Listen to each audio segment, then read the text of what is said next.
Vencer, bater recordes.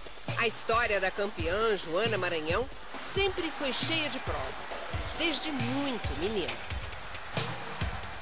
Com 8 anos, Joana já treinava assim, intensamente, nas piscinas do Recife. Foram muitas conquistas, prêmios nacionais e internacionais. Mas para a campeã, o desafio mais difícil de todos é o mergulho no passado. Uma coisa que eu achava que estava adormecida, acordou.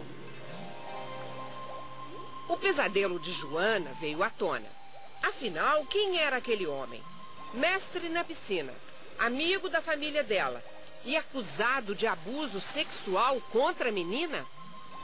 O nome foi revelado pela própria mãe de Joana no ano passado. O agressor foi o técnico dela, Eugênio Miranda. Treinou Joana dos 6 aos 9 anos.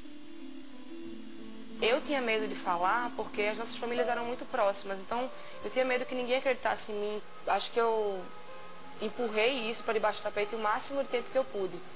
Mas chegou um momento que não dava mais, entendeu? Que eu atingi a maturidade. Amadurecendo o sofrimento, ela conversa conosco. Sabe, você tem calafrio, você tem vontade de chorar, você tem medo, parece que você volta a ser aquela criança de 9 anos de idade. Como que eu vou contar aqui que isso aconteceu se eu nem sei direito o que foi que aconteceu? Aos 9 anos eu não sabia, eu tinha corpo de criança, mentalidade de criança, brincava de boneca. Joana, quando hoje esse fato vem à sua memória, o que aparece? Acho que depende de como eu estou me sentindo. Assim. Se eu estiver bem comigo mesma, eu digo, passou e agora eu tenho que olhar para o futuro. Mas se eu estiver um pouquinho deprimida, por qualquer que seja a razão, eu já começo a remoer essa situação e ela machuca.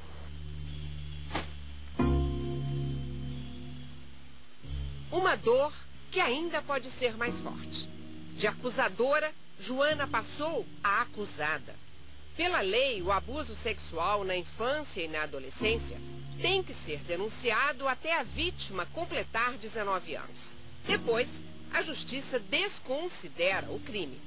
Como Joana só contou aos 20, foi impedida de processar o técnico. E agora, ele é quem está acusando Joana. Tive que olhar de novo pro rosto dele, tive que escutar ele dizer que era inocente, tive que escutar várias pessoas dizendo que eu estava mentindo. Ainda agora ainda tem um processo nas minhas costas e nas costas da minha mãe. Então, às vezes, eu fico pensando, eu passo por processo isso, de injúria, de calúnia, de difamação. Quer dizer, eu passo por isso aos 9 anos de idade, dou a volta por cima, quando eu abro o jogo, ainda diz ser inocente e ainda me processa. É difícil lidar com isso, sabe? Quantas crianças e adolescentes sofrem abuso sexual no Brasil?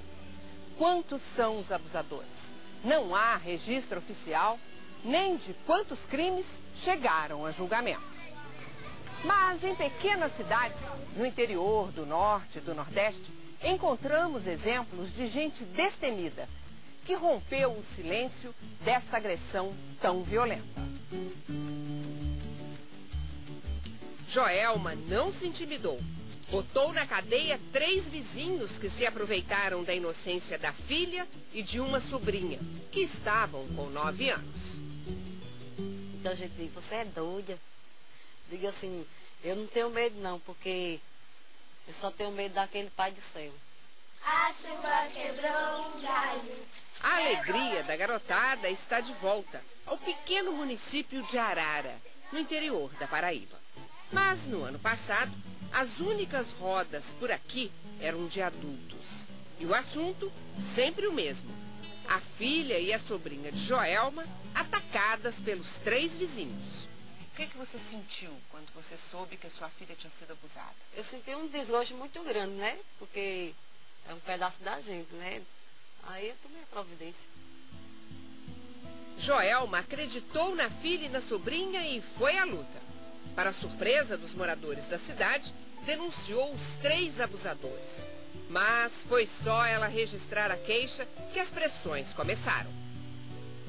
Primeiro de alguns moradores que, acreditem, culpavam as 2 crianças e Joelma pelo crime praticado pelos 3 vizinhos. A mãe não dá um exemplo, aí as filhas é safada. porque ela quis, não foi porque ele quis, não. Elas que vai atrás desse jeito.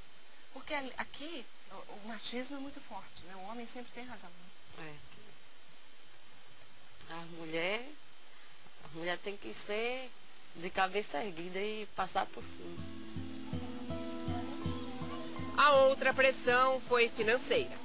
Joelma vive com um pouco mais de R$100 por mês e foi procurada pelo advogado dos abusadores. Se retirasse a queixa, ganharia um bom dinheiro. 5 a 6 mil, no caso. Pra calar a boca. Calar a boca. Vamos entrar num acordo e ficou. Foi umas 4 vezes. Eu fui brava, não sabe? Eu disse que não. Eu não estava vendendo minha filha.